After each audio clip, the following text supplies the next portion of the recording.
প্রিয় দর্শক, ঢাকা থেকে প্রায় 237 কিলোমিটার দূরের এক সীমান্তে যাব, যে সীমান্তের ওপারে ওত পেতে থাকা কুমিরকে খাল কেটে আনা হচ্ছে এই পারে। শত্রুকে নিজের ঘরে আপন করে মিত্র বানাবার এক মরণ খেলা চলছে ওই সীমান্তে।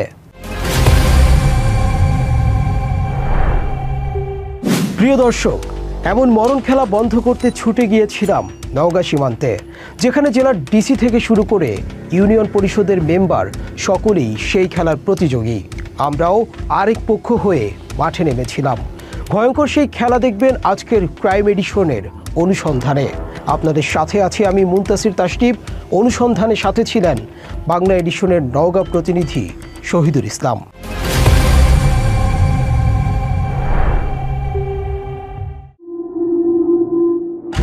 নওগাঁর পত্নীতলা।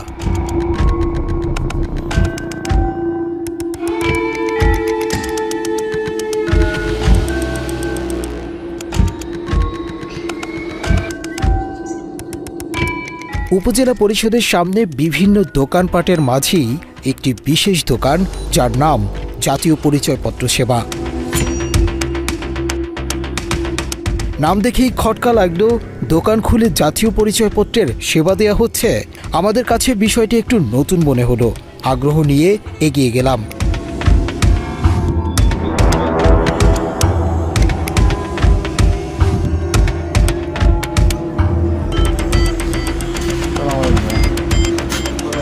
নামের মতো দোকানের ক্রেতা বিক্রেতাদের আচার আচরণও অন্য দোকানের চেয়ে একটু ভিন্ন। কি হয় এই দোকানে, এমন আগ্রহ থেকেই কিছুক্ষণ পাশে দাঁড়িয়ে জানার চেষ্টা করছিলাম জাতীয় পরিচয়পত্রের কি সেবা দেয়া হয় এখানে। বেশ কিছুক্ষণ দাঁড়িয়ে থেকে যা দেখেছি তা গা শিউরে ওঠার মতো।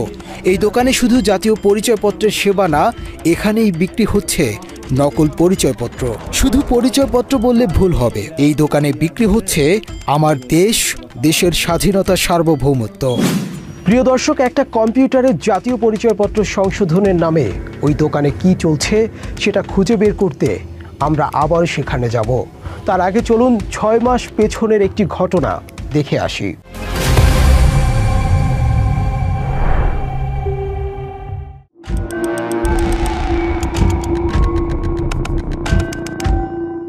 রাজশাহী বিভাগের উত্তরাঞ্চলে অবস্থিত নওগাঁ জেলা 1984 সালের 1 মার্চ মহকুমা থেকে পূর্ণাঙ্গ জেলায় উন্নীত হয়। আয়তন 3436 বর্গ কিলোমিটার, যা আয়তনের দিক থেকে দেশের 5ম বৃহত্তম জেলা। জনশুমারি 2022 অনুযায়ী এখানে বসবাস করছে প্রায় 27,62,000 মানুষ। উত্তরে দিনাজপুর ও জয়পুরহাট, দক্ষিণে নাটোর ও রাজশাহী, পূর্বে বগুড়া এবং পশ্চিমে চাঁপাইনবাবগঞ্জ ও ভারতের পশ্চিমবঙ্গের মুর্শিদাবাদ জেলা। এই চারদিকে সীমান্তে ঘেরা নওগাঁ।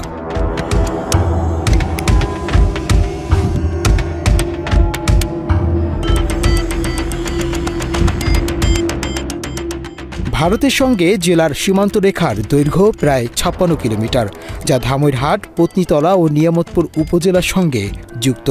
সীমান্ত জুড়ে রয়েছে গ্রাম, কৃষি জমি ও ছোট ছোট বাজার। বরেন্দ্র অঞ্চলের লালচে দোআঁশ মাটির জন্য নওগাঁ কৃষিতে সমৃদ্ধ। ধান উৎপাদনে বিশেষ খ্যাতির কারণে এই জেলার ধানের ভাণ্ডার নামে পরিচিত। পাশাপাশি আম, লিচু, সবজি ও মাছ উৎপাদনেও নওগাঁ সুপরিচিত। জেলার মধ্য দিয়ে প্রবাহিত হয়েছে ছোট যমুনা, আত্রাই, পুনর্ভবা ও নাগর সহ একাধিক নদী। রয়েছে রক্তদহ, বিল সহ নানা জলাশয়। তবে আমাদের আজকের আলোচনার বিষয় অন্য কিছু। নওগাঁর সাথে ভারতের মোট 56 কিলোমিটার সীমান্ত রয়েছে। এই এলাকায় বেশ কয়েক বছর ধরে অপরিচিত কিছু মানুষের আনাগোনা চোখে পড়বার মতো। দেখতে বাংলাদেশি মানুষের মতো হলেও তাদের কথাবার্তা শুনলে মনে হয় ভিনদেশি। হঠাৎ করেই উড়ে এসে জুড়ে বসা এসব অপরিচিত মানুষের উপস্থিতি দিয়ে এলাকার মানুষের মাঝে ছড়িয়ে পড়েছে আতঙ্ক, উৎকণ্ঠা।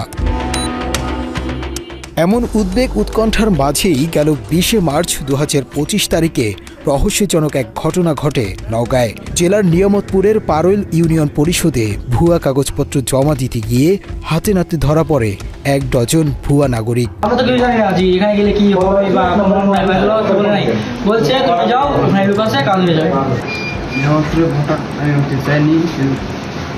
আমাকে ভোটার করে দিবে বলে টাকা নিয়েছে। এই যে আমাদের এই যে ওখানে নিয়েছে। তো আমার বাইরে যাবো, আমার আশা বাইরে যাবো।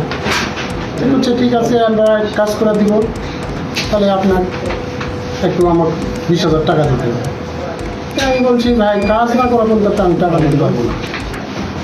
কাজ করে দেন, কাজ করে দিলে ওই পাসপোর্ট অফিসের সাইডে একটা কম্পিউটার। যাদের সাথে কিছুক্ষণ কথাবার্তা বললেই বোঝা যায় তারা সকলেই ভারতের নাগরিক। ভারতীয় এসব গুপ্তচরদের বিরুদ্ধে ব্যবস্থা নিতে ওই সময়ে নিয়ামতপুর উপজেলায় দায়িত্বে থাকা উপজেলা নির্বাচন অফিসার পারভেজ হোসেন ভারতীয় নাগরিকদেরকে তার অফিসে নিয়ে আসেন। নির্বাচন কর্মকর্তা পারভেজ তাদেরকে আটক করে নিয়ে যেতে নিয়ামতপুর থানার ভারপ্রাপ্ত কর্মকর্তাকে কল করলে তিনি গড়িমসি করতে থাকেন। বেশ কিছুক্ষণ টালবাহানা করে ওসি একজন সাব ইন্সপেক্টরকে পাঠান, কিন্তু সেখানেই দেখা দেয় আরেক রহস্য।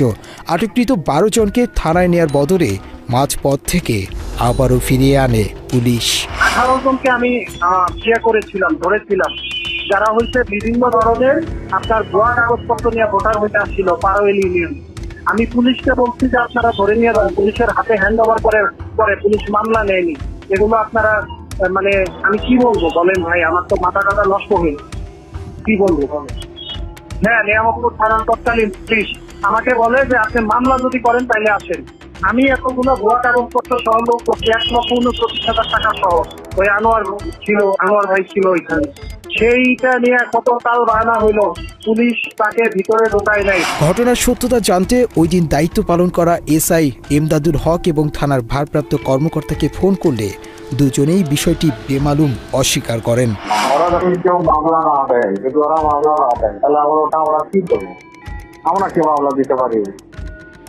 তাহলে আপনার আমাদেরকে দোষারোপ করে তো হবে না, পুলিশকে দোষারোপ করে তো নাও। এখন যেহেতু সবাই নির্বাচন সরাসরি চলছে, তো ওরা যদি বাকি না হয়, এখন ওদের বললে তো ওরা নিয়ে আসে, বাকি যদি হয় তাহলে মামলা নিয়ে তদন্ত করবো। আমি মনে আছে আমার একাধিকবার আমি নির্বাচন অফিসের সাথে কথা বলেছি যে আপনি আটক করছেন, আপনি আমরা মামলা দেবো। উনি মামলা দেবে না দিলে উনি ওনার অফিসে নিয়ে গেছে, তারপরে সম্ভবত ছেড়ে দিচ্ছেন ইউনোমডেলকে বলে।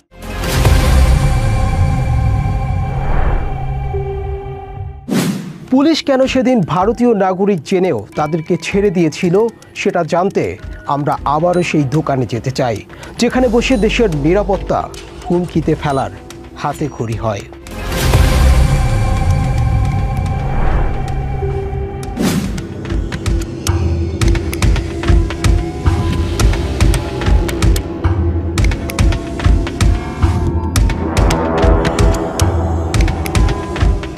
পত্নীতলা উপজেলা পরিষদের সামনের সেই দোকানে ঢোকার আগে এই এলাকার বাসিন্দাদের সাথে একটু কথা বলে আসতে চাই, যারা দীর্ঘদিন ধরে এলাকায় সন্দেহজনক অপরিচিত লোকজনের আনাগোনা দেখেছেন। আমি যে জায়গায় বসবাস করি এখান থেকে 2 কিলোমিটার দূরে আমাদের বটা এলাকা, এবং এই এলাকায় অনেক নেশাগ্রস্তরা দেখা যায় এবং অনেক মাদক ব্যবসায়ী আছে এবং অনেক অচেনা লোকও আনাগোনা দেখা যায়, এবং ওদেরকে প্রশ্ন করলে ওরা আমাদের উপর অ্যাটাক করে এবং তাদের ভাষার কোয়ালিটিও অন্যরকম। আমাদের এলাকার মানে মনে হয় না, সেম মনে হয় না, এই জন্য আমরা প্রশ্ন করি কোথা থেকে আসছেন, কী অবস্থা, এবং তারা অ্যাটাক করে।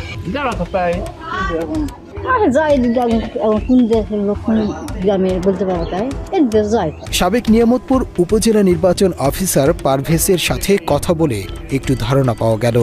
20 মার্চ 2025 তারিখে আটক ভারতীয়দের পুলিশ আটক না করে ছেড়ে দেয়া এবং পারভেজের বক্তব্যের যোগ বিয়োগ করলে অঙ্কের একটা ফলাফল পাওয়া গেলে যেতেও পারে।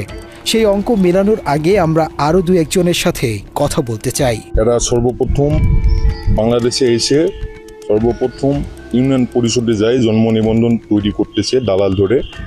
তারপরে বিভিন্ন আত্মীয় স্বজনের বাসায় তারা থাকে। যখন ভোটার হালনাগাদ হয় ঠিক সেই টাইমেই নির্বাচন কমিশনে এসে দালাল ধরে তারা ভোটার আইডি কার্ড করে, এবং এরপরে যাদের ইচ্ছে হয় বাংলাদেশে থাকে, এবং বাংলাদেশে যদি জানাজোনা হয় তারা ইন্ডিয়ান, এবং তারা পাসপোর্ট অফিসে গিয়ে দালাল ধরে পাসপোর্ট করে বাংলাদেশ থেকে চলে যায় বিভিন্ন দেশে। বাংলাদেশের যারা মাদক ব্যবসার সাথে জড়িত তাদের সাথে তাদের একটা ভালো সম্পর্ক হয়। সেই সম্পর্ক থেকে তারা বাংলাদেশে পার হয়ে আসে, তাদের বাসাতেই থাকে মাদক ব্যবসায়ীদের সাথেই। জন্ম নিবন্ধনগুলো অনলাইন ছিল না, তারা তাদের বাচ্চা বা তাদেরকে কিছু বলে যে আমার অনলাইনটা পড়াশোনায় হারিয়ে গেছে, নতুন করে করে দেন কিছু টাকা দালালের মাধ্যমে। এই দালালের মাধ্যমে ইউনিয়ন কাউন্সিলের সচিব মেম্বরদের মাধ্যমে ধরে মেম্বর বলে হ্যাঁ আমার ওয়ার্ডের লোক ছিল না, এই ঢাকায় থাকতো, ভোটার আইডি কার্ড করা হয়নি, জন্ম নিবন্ধন হারিয়ে গেছে, সেই মাধ্যমে তারা জন্ম নিবন্ধনটা আগে করে নেয়। জন্ম নিবন্ধন করার পর তারা বেশ কি ওইটা নিয়ে থাকে, যখন ভোটার হালনাগাদ শুরু হয়ে যাওয়া, ভোটার যখন নতুন ভোটার নেওয়া হয় ঠিক তখন তারা যায় নির্বাচন অফিসে যে দালালগুলো থাকে তাদের মাধ্যমে সেই নির্বাচন অফিস থেকে তারা আইডি কার্ড একটা মেনে নেয়। আইডি কার্ড মেনে নেওয়ার পরই তাদের প্রসেসিং কিন্তু শেষ হয় না, এখান থেকে তারা ডিসি অফিসে যে নিচের অফিস আছে সেই দালাল চক্র ঘরের মেন যেটা হচ্ছে তারা হচ্ছে বিভিন্ন মোটা অঙ্কের টাকা নিয়ে তারা বাইরের দেশে ভালো দেশে যাওয়ার জন্য তারা পাসপোর্ট ভিসা বা অন্য যাবতীয় যা লাগে সেই ব্যবস্থাটা তারাই করে দেয়। ভয়ঙ্কর এই তথ্যের সত্যতা যাচাই করতে আমরা এবার অনুসন্ধানের মূল পর্বে যেতে চাই। জাতীয় পরিচয়পত্র সেবা নামের ওই দোকানে আমরা হাজির, তবে আমাদের পরিচয় সাধারণ ক্রেতা। সৈকতের দোকানটিতে জাতীয় পরিচয়পত্র সেবার নাম দিলেও তার টেবিলে ছড়িয়ে ছিটিয়ে আছে নানা ধরনের কাগজপত্র। দেখেই বোঝা যাচ্ছে দোকানে জাতীয় পরিচয়পত্র সেবার নাম দিলেও কাগজপত্র মেরামতের কাজই চলে বেশি। ছদ্মবেশে কম্পিউটার অপারেটর সৈকতের কাছে গিয়ে আমরা নকল ভোটার আইডি কার্ড বানিয়ে দেওয়ার প্রস্তাব দেই। কেন ভুয়া ভোটার আইডি কার্ড বানানো হবে এবং সেই ভোটার আইডি কার্ড দিয়ে কি হবে তারও ব্যাখ্যা করা হয়।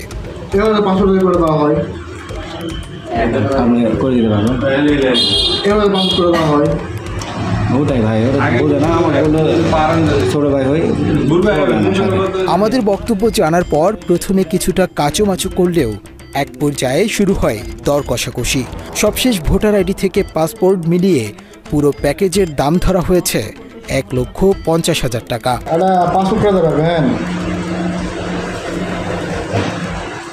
কেমন বলতে পারিবারিক মামলা খেয়ে আছে, পুলিশ ক্লিয়ারেন্স ছাড়া করে দেওয়া লাগবে। এর নাম সংশোধন করতে গেলে আপনার ডেরের নিচে আসবে না, ডেরের নিচে হবে না, নাম বলে দিন, ডকুমেন্ট নাম বলে দিচ্ছেন। মানুষের নাম হচ্ছে খেলা খাওয়া বলবে, হ্যাঁ মানে 1,50,000 ওরকম খরচ করলে কাগজ তো আছে, কাগজ ছাড়া দিবে না, কাগজ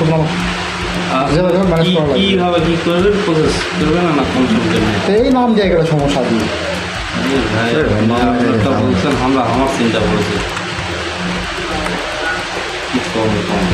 সৈকতের এক ঔষধেই মুক্তি মিলবে সব রোগ থেকে। পয়সা দিলে মামলা কিংবা সাজাপ্রাপ্ত আসামি সবার জন্যই মিলবে পাসপোর্ট। আমি আর কথা বলছি, সামান্য একটা লোক এরই মধ্যে ব্যস্ততা বেড়ে যায় সৈকতের। সব কাজ ফেলে সৈকত মনোযোগী হয় আমাদের কাজে। আলোচনা এগিয়ে চূড়ান্ত করা হয় টাকা পয়সার লেনদেন। ততক্ষণ পর্যন্ত সবকিছু ঠিকঠাকই ছিল। এরই মাঝে একটি ফোন আসে সৈকতের কাছে। তারপরই অস্থিরতা শুরু হয় তার। কিছুক্ষণের মাঝেই দৃশ্যপট পাল্টে যায়। দ্রুত দোকান বন্ধ করে পালানোর চেষ্টা করলে আমরা বুঝে যাই সৈকত আমাদের পরিচয় জানতে পেরেছে।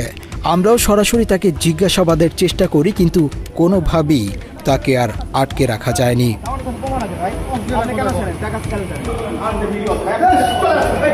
দোকানের সামনের ঠিক প্রধান সড়কের পাশের দোতলাতেই তাদের থাকার জায়গাও রয়েছে। আমরা সোজা তার পিছু নিয়ে দোতলায় যাই, কিন্তু কোনোভাবেই আর সৈকতকে পাওয়া যায়নি। আমরা দীর্ঘক্ষণ সৈকতের অপেক্ষায় থাকার পর শুরু হয় চোর পুলিশ খেলা। সৈকতকে ভেতরে রেখে কিছুক্ষণ পর বেরিয়ে আসে সৈকতের বন্ধু কাউসার ইসলাম। কাউসার বের হয়ে কোথাও আমাদেরকে না দেখে আবারও রুমের ভেতরে গিয়ে সৈকতকে নিয়ে রুম থেকে বেরিয়ে আসে। আর তাতেই অবসান হয় আমাদের অপেক্ষার। ঘণ্টা তিনেক আগের সৈকত আর এখনকার সৈকতের কথার কোনো মিল নেই, কিন্তু আমাদের কাছে সব প্রমাণ আছে বুঝতে পেরে স্বীকার করেন এই চক্রে তিনি একা নয়, আছে পাসপোর্ট অফিস, জেলা প্রশাসকের অফিসের বড় বড় রাঘব বোয়াল। আপনি একজনের নাম বলছিলেন ডিসি অফিসে, ঠিক আছে? ডিসি অফিসের কে আপনাকে কাজ দেয়, কি অবস্থা? যায় না, কাজ আমার থেকে ওই কাগজগুলো কাজ করে না। ওর নাম হচ্ছে শামীম, ওর নামও শামীম। হ্যাঁ ওর নাম শামীম, ওর নামও শামীম। ওই কি করে? ন্যাংরা করে। ন্যাংরা শামীম। আচ্ছা, ওখানে কি করে তা বলতে পারছি না। কিছু হবে? দালালি হবে। হ্যাঁ, দালালি হবে। ডিসি অফিসে মানে সম্ভবত আপনার দালালি হবে সম্ভবত।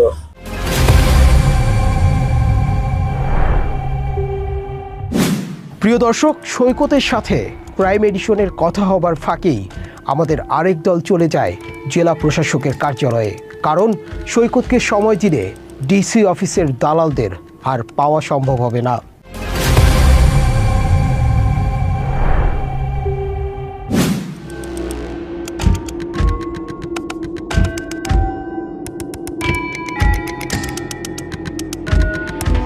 সৈকতের দেওয়া তথ্য অনুযায়ী ডিসি অফিসের মূল দালালের নাম শামীম হোসেন। আমাদেরকে শামীমের সাথে কথা বলতে হবে। ডিসি অফিসের সামনের নিচের পরিবেশ দেখে বলতে হবে এসব দেখি দালালের হাট বাজার। নওগাঁ ডিসি অফিসের মূল কাজই যেন ভারতীয় নাগরিকদেরকে বাংলাদেশি পাসপোর্ট পাইয়ে দেয়া। সৈকতের দোকানের মতো আমরা আবারও ছদ্মবেশ ধারণ করি। প্রথমেই আমরা শামীমের খোঁজ করতে থাকি। বেশ কিছুক্ষণ সন্ধানের পর দেখা মেলে শামীমের।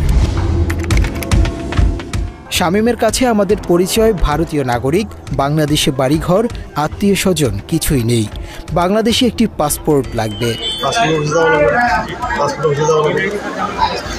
শামীম আমাদেরকে দুটি বিকল্প দেন, জন্মসনদ, এনআইডি এবং পাসপোর্ট সব একসাথে করে দিতে সময় লাগবে 20 দিন, আর এতে খরচ হবে 1 লাখ টাকা।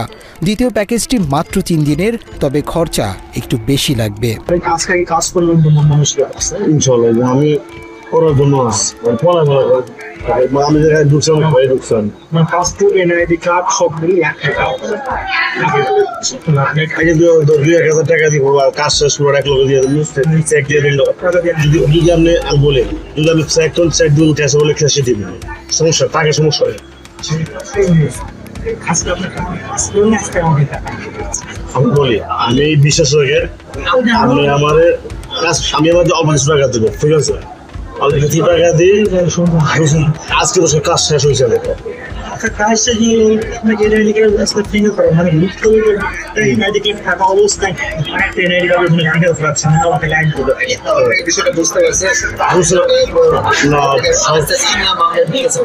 শর্তে রাজি থাকলে আমাদেরকে নুরুন্নবী দেয়ান মাসুম নামে একজনের কাছে নিয়ে যাওয়ার আশ্বাস দেওয়া হয়।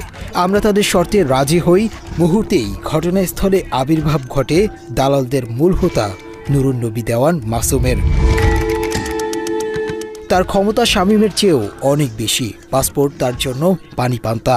আমরা খুব দ্রুত সময়ে পাসপোর্ট নিতে মাসুমকে টোপ দিলে তিনি আমাদেরকে পাসপোর্ট পাবার সব রাস্তা জানিয়ে দেন। সবকিছু ঠিকঠাকই চলছিল, কিন্তু সৈকতের দোকানের খবর ততক্ষণে ডিসির কার্যালয় পর্যন্ত পৌঁছে যাবার পর হঠাৎই পরিবেশ পাল্টে যায়। পাসপোর্ট করে দেওয়ার পরিবর্তে আমাদের উপর হামলার প্রস্তুতি নেয় দালালদের পালিত সন্ত্রাসীরা।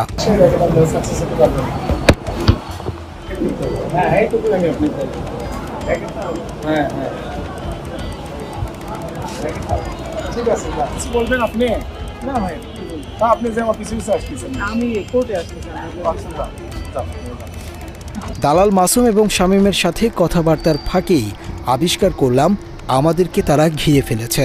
এদিকে আমাদের নিয়ামতপুরের টিমের ওপরও হামলার ঘটনা ঘটেছে। হামলাকারীদের বেশ কয়েকজনের হাতে দেশীয় অস্ত্রশস্ত্র দেখতে পায় টিম ক্রাইম এডিশন। এদিকে ছদ্মবেশে থাকা ক্রাইম এডিশন টিমের একজনকে তুলে নিয়ে যাওয়ার চেষ্টা করলে স্থানীয় লোকজন এসে আমাদের পাশে দাঁড়ায়।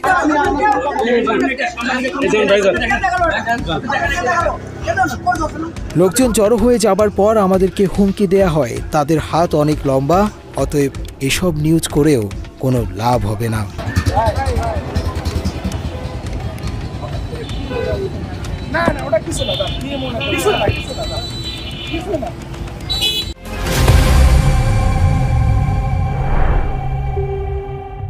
সংবাদ সংগ্রহ করতে গিয়ে সংবাদের শিরোনাম হতে চাইনি আমরা, তাই দ্রুত ঘটনাস্থল ত্যাগ করে নিজেদের নিরাপত্তা নিশ্চিত করবার চেষ্টা করি।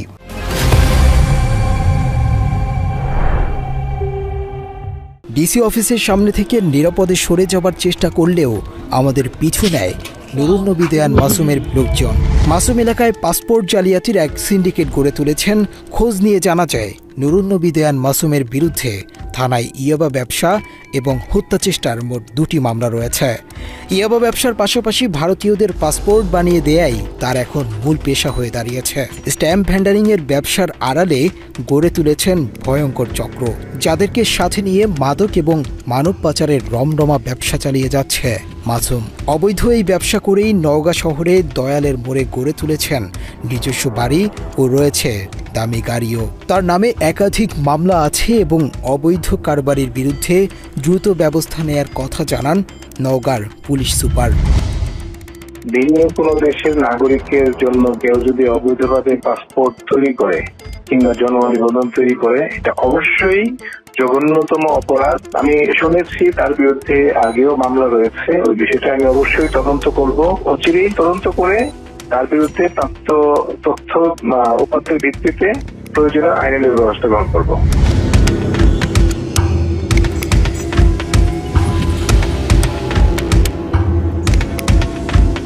এসব ঘটনার পরদিন আমরা আবারও যাই জেলা প্রশাসকের কার্যালয়ের নিচে। তবে এবার আর ছদ্মবেশী নয়, আমাদের দেখে প্রথমেই চিনে ফেলে দালাল চক্রের শামীম। চেষ্টা করে ঘটনাস্থল ত্যাগ করার।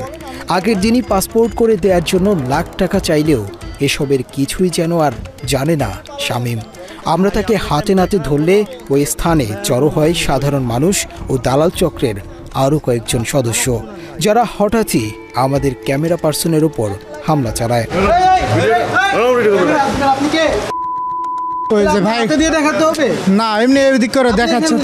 এরপরই শামীম দ্রুত ডিসি কার্যালয়ে ছাড়ার পায়তারা করে। কার্যালয়ের মূল ফটকের সামনে যেতেই দৌড়ে পালানোর চেষ্টা করে সে। ভাই আপনি কোথায় কোনো টাকা চাও?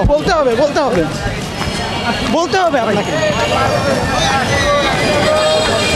আপনি কিসের জন্য টাকা চাইছেন? পুলিশ! ওই দিন শামীমকে পাওয়া গেলেও দালাল চক্রের মূল হোতা মাসুম পরিস্থিতি টের পেয়ে ডিসি অফিসেই আসেনি। এদিকে মাসুম শামীমের সাথে যুক্ত রয়েছে এলাকার বেশ কয়েকজন সাংবাদিকও, যাদের অনেকেই জাতীয় টেলিভিশন ও পত্রিকার স্থানীয় প্রতিনিধি। কেউ কেউ আবার আওয়ামী লীগের চিহ্নিত নেতা। দালালদের হাতে নাতে ধরার পর বাংলা এডিশনকে বাধা দেয় তাদের কয়েকজন। এ সময় বাংলা এডিশনের ক্যামেরাও বন্ধ করে দেয় তারা। যমুনা টেলিভিশনের নওগাঁ প্রতিনিধি শফিক ছোটন, তার গ্রামের বাড়ি বগুড়া জেলার আদমদিঘি গ্রামের শাওইল গ্রামে। বাবা পোস্টমাস্টারে চাকরি করতেন। দরিদ্র পরিবারে জন্ম হলেও আওয়ামী আমলে গড়ে তুলেছেন অঢেল সম্পত্তি। আওয়ামী খাদ্যমন্ত্রী সাধনচন্দ্রের সাথে ঘনিষ্ঠ সম্পর্ক ছিল ছোটনের। বিমানযোগে মাঝে মধ্যেই মন্ত্রীর সাথে দিতেন বিভিন্ন স্থানে ট্যুর। সাধনচন্দ্রকে নারী সাপ্লাই থেকে শুরু করে বিভিন্ন অনৈতিক সুবিধা দিয়ে গড়ে তুলেছেন অঢেল সম্পদের পাহাড়। মূলত সাধনচন্দ্রের হাত ধরেই ভারত থেকে বাংলাদেশে আসা শুরু করে ভারতীয়রা। 5ই আগস্টের পর ছোটন কিছুটা গা ঢাকা দিলেও নওগাঁতে মোহাম্মদ আব্দুল আওয়াল ডিসি হিসেবে দায়িত্ব নিতেই আবারও বেপরোয়া হয়ে ওঠেন শফিক ছোটন। বিভিন্ন সময় ডিসির কক্ষে বসে থাকতে দেখা যায় তাকে। ডিসির সাথে মিলেমিশে চালিয়ে যাচ্ছেন অবৈধ পাসপোর্ট জালিয়াতির ব্যবসা। পাসপোর্ট জালিয়াতি চক্রের অন্যতম মূল হোতা নওগাঁর জেলা প্রশাসক মোহাম্মদ আব্দুল আওয়াল নিজে। তার ছত্রছায়াতেই ডিসি অফিস কেন্দ্রিক এই চক্রটি নির্বিঘ্নে তাদের অপকর্ম চালিয়ে যাচ্ছে। ডিসি আওয়াল নওগাঁতে আসার আগ থেকেই দুর্নীতিতে জড়িয়ে বিভিন্ন সময়ে খবরের শিরোনাম হয়েছেন। অভিযোগ রয়েছে জেলার প্রতিটি নিয়োগে 10 থেকে 20 লক্ষ টাকা ঘুষ যায় তার পকেটে। জেলার খাস জমি বরাদ্দের দুর্নীতি, সরকারি জলাশয়, হাট বাজার ইজারা সহ অবৈধ ইটভাটা থেকে নিয়মিত চাঁদা নেয়ার অভিযোগ রয়েছে তার বিরুদ্ধে।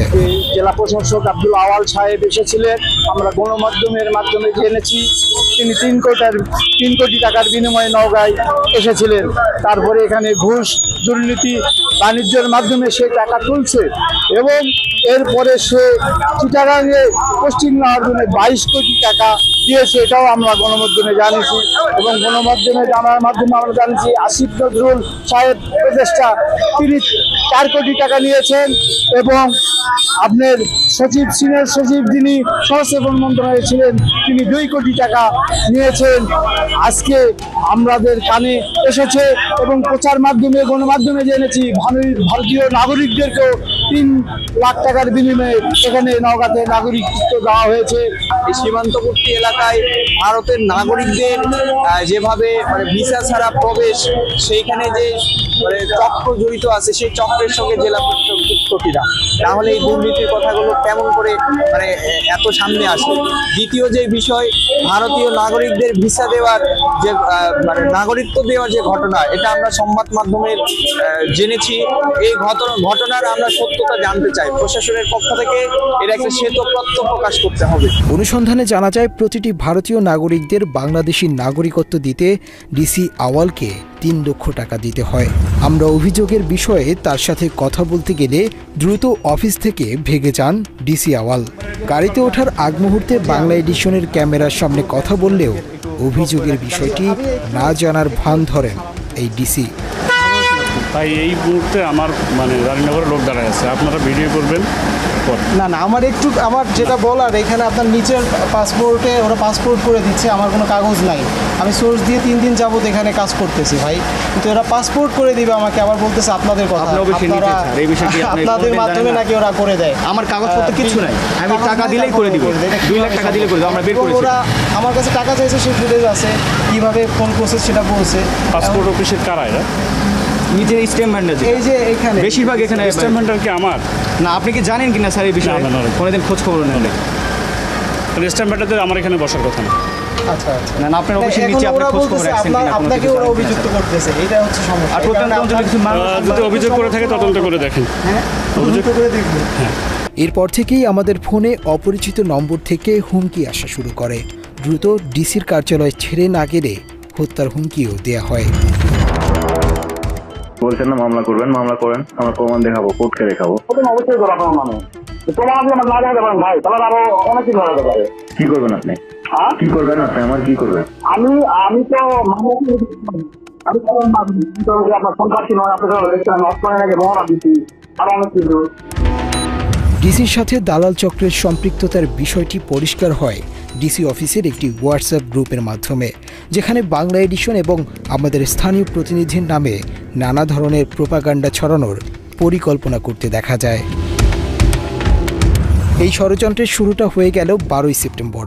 নওগাঁর নিয়ামতপুরে ভারতীয় নাগরিকদের জন্ম নিবন্ধন ও এনআইডি দিয়ে নাগরিকত্ব দেওয়ার ভয়ঙ্কর তথ্য ফাঁস করে বাংলা এডিশন। ভারতের নাগরিক এক মা তার সন্তান সহ দীর্ঘদিন ধরে বসবাস করে আসতেছে। এলাকাবাসী অভিযোগ করছে যে আপনি ভারতীয় নাগরিক এনে আপনার টাকার বিনিময়ে আপনি কি দিচ্ছেন। এটা ভিত্তিহীন কথা, এই ধরনের কোনো কথার সত্যতা নাই। ওই প্রতিবেদনে ভারতীয় নাগরিকদের বাংলাদেশে বসবাসের প্রমাণ পায় বাংলা এডিশন। ওই প্রতিবেদনে দেখা যায় আলমগীর হোসেন নামের জনৈক এক ব্যক্তির মাধ্যমে ভারতীয় নাগরিক লালমন খাতুনকে জন্মসনদ ও এনআইডি করে দেওয়া হয়। এই অবৈধ পন্থায় নাগরিক হতে সহায়তা করে ইউপি সচিব জাহাঙ্গীর আলম ও প্যানেল চেয়ারম্যান ওয়াজেদ আলী।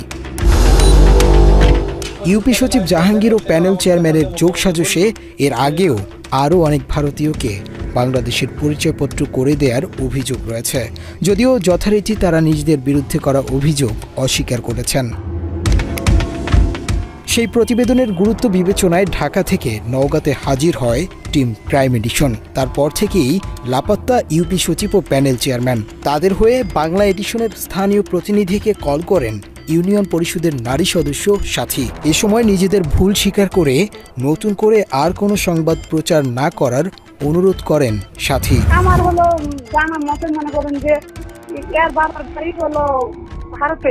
লালমন খাতুনের বাবার বাড়ি ভারতে নাকি? ভারতে ভাইয়া, এটা তো মনে করেন জি ভাইয়া। এখন একটা কথা হলো কি যে এখন মনে করেন যে আমাদের ভুল হয়ে গেছে বলে তো আমরা কিছু পাঠাচ্ছি যে ভোটার আইডি কার্ড বাতিলের জন্য।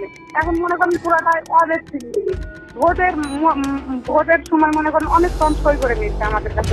নির্বাচন কমিশনের দেয়া তথ্য অনুযায়ী লালমন সহ সীমান্ত এলাকার একাধিক ভারতীয় অবৈধভাবে নাগরিকত্ব পাচ্ছে, যা জাতীয় নিরাপত্তার জন্য মারাত্মক ঝুঁকিপূর্ণ। এরই মধ্যে 64 জনের নামের তালিকা পাওয়া যায়, যাদের বেশিরভাগ ভুয়া জন্ম নিবন্ধন জমা দেওয়ার হালনাগাদ বাতিল করা হয়েছে। এর মোট সংখ্যা হয়তো আরও কয়েক গুণ।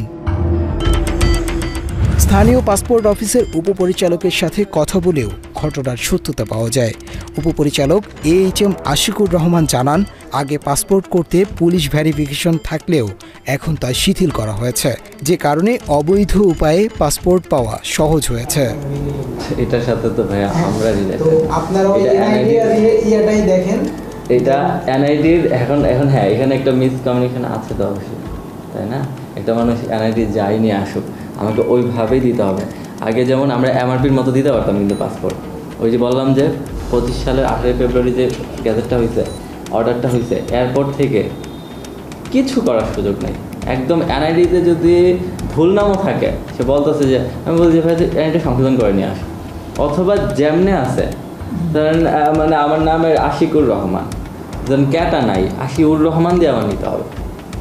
আমি যতই আমার সার্টিফিকেট দেখাই, যত পৃথিবীর ডকুমেন্ট দেখাই, কিচ্ছু লাভ হবে না। তার মানে কাজটা শুরু হয় বলতে পারবো না। এই জন্য বললাম প্রাইমারি ডকুমেন্ট, মানে মুখ্য একটা ডকুমেন্ট হচ্ছে এনআইডি, জাতীয় পরিচয়পত্র, ওইখান থেকে আমাদের কাজটা শুরু হয়।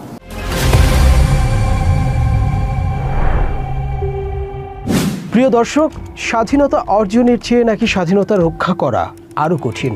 সেই কঠিন কাজকে আরও কঠিন করে তুলছে আমার দেশেরই কিছু দেশবিরোধী চক্র। এই চক্রের মূল উপড়ে ফেলতে না পারলে কষ্টার্জিত এই স্বাধীনতা আবারও কাঁটাতারে মুখ থুবড়ে পড়বে।